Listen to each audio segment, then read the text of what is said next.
Good evening, Carolina from Seed Adventures here. I'm jumping on to tell you all about Peru. I am the Peru specialist. I have been many times, so I'm here to answer any of your questions and make sure the trip is perfect for you and your family. Let me share my screen and we'll go through the PDF together. Jot down questions, let me know how I can help.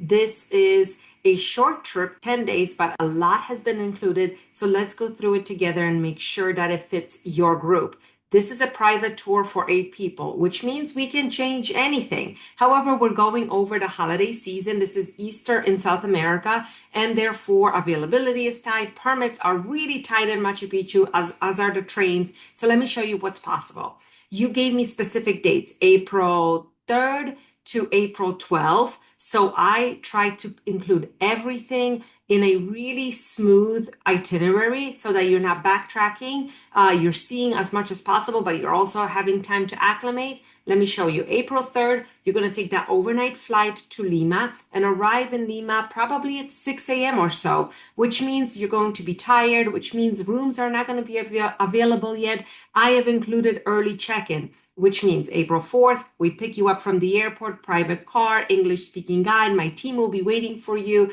take you right to the hotel, early check-in included, breakfast included, and a few hours to rest, refresh after your travels. And then in the afternoon, we pick you up and show you the best of Lima. And the way we're going to do that is with our gourmet Lima tour. This includes a car, so anytime that you don't want to walk, we have a car available, but it is a walking tour to all the beautiful sites, have a meal at the ruins, have a pisco sour, really welcome you to Peru. Have a night at the Suma Hotel again. This is a beautiful five-star hotel overlooking the ocean, has a rooftop pool and a bar. The rooms are really fresh, a really great place to kind of unwind after your travels. So we're going to spend the night here before we go off to Cusco, to the Inca territory. So that's on April 5th. We wake up, have breakfast, return to the airport, take a 1 hour flight to Cusco, and now we're going to focus on Sacred Valley, Machu Picchu, Cusco. All of these areas are like a triangle,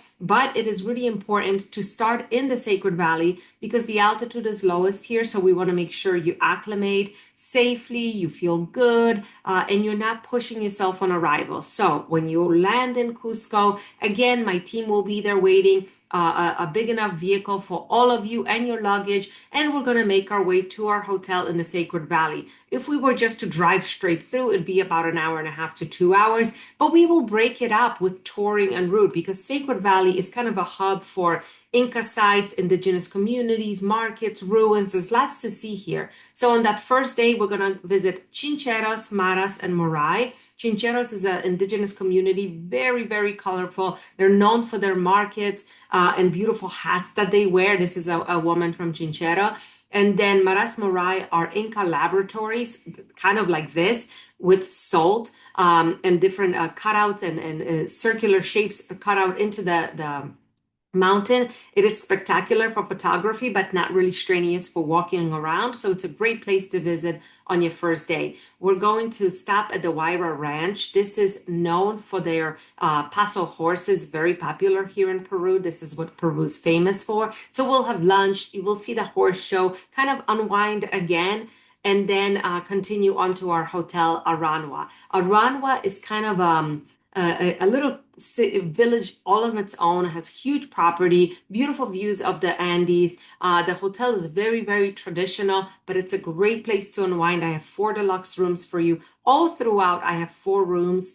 So let me know if you want to tweak that in any way. Peru is very particular about quad rooms. So even if there's 2 double beds inside, not every hotel allows 4 people in a room. And that's because of fire regulations and things like that. So every hotel here has 4 rooms for your family of 8. The next day, we're going to focus on continuing seeing sites of Sacred Valley. There's a lot to see here, beautiful mountains, beautiful lakes. We're going to go out to Pure Lake And here we can get into kayaks, get on stand-up paddleboards. If you are not comfortable with kayaking or stand-up paddleboards, they also have Polynesian boats that have a lot of support for you. And of course, the guides go with you. It's very, very calm. It's a beautiful lake. Here we will also set up a beautiful lunch for you, so you kind of get a al fresco meal. This is one of our favorite ways to enjoy the Sacred Valley. Whole idea is to show you a real nice array of activities in the valley, but let me know. Would you rather go biking, horseback riding, rafting? Do you prefer focusing on ruins of Sacred Valley and culture and history? Do you want to visit an indigenous community and spend time in the village learning about life in the Andes? There are so many different ways to do it. I assumed with 8 people, probably of all ages, we want to tack on a little bit of everything, but I am here to make sure the trip fits you.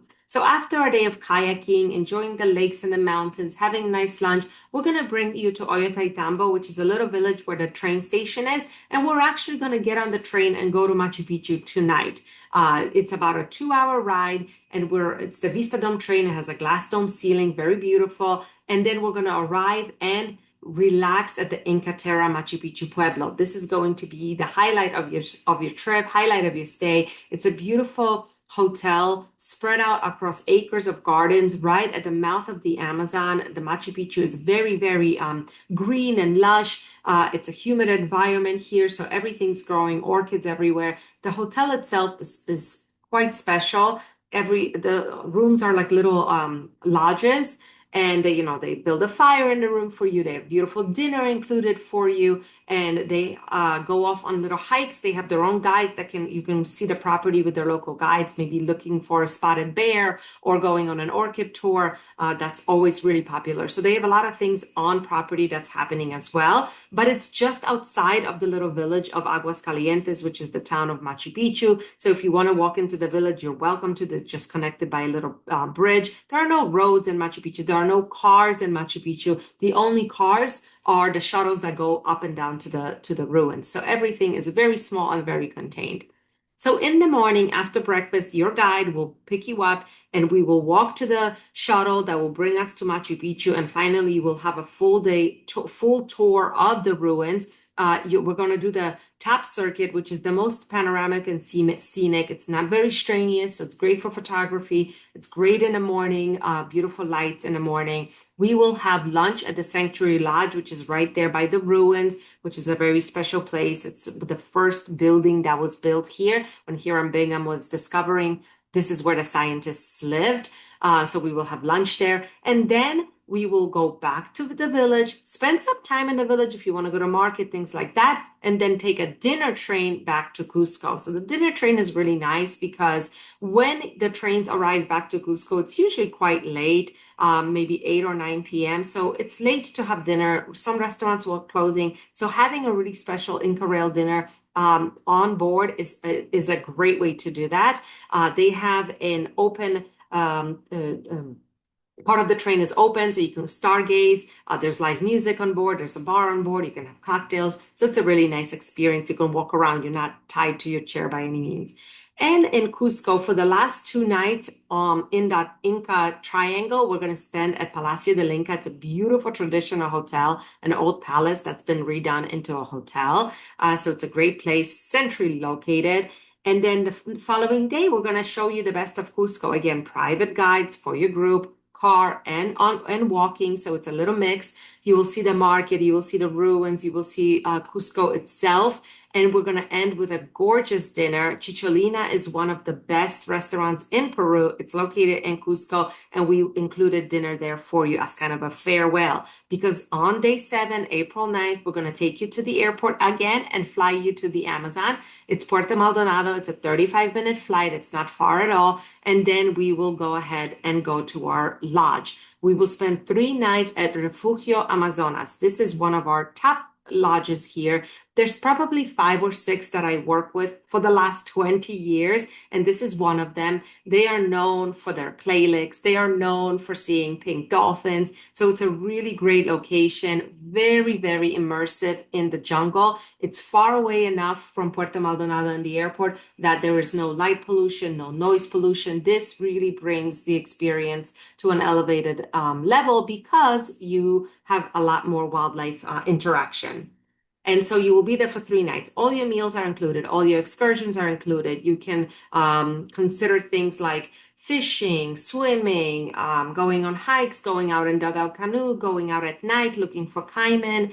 So there's lots of activities. The guides kind of figure out what you're going to do every day based on water levels, based on the rain, based on weather. So even though I put an itinerary here for you, it will not be tied to this itinerary. It will be based on not only your interests and abilities, but also on what's going on in the Amazon. Like if they know that there's a huge amount of parakeets at the clay lake, you're going to go to the clay lake to see them. And sometimes you hide out in a little bush to see, to make sure you're not disturbing the birds while you bird. It's a great, great experience. So after 3 nights in the jungle, there is a flight from the Amazon back to Lima. You're going to arrive in the early afternoon, so your flight home can be that evening. Most flights leave Lima late at night. So if we need to do a airport lounge or things like that, we can arrange it. But that is your 10 days. That is your April trip to Peru. Let me know your thoughts. Let me know about the pace. Is it too fast? Do we need to make any changes?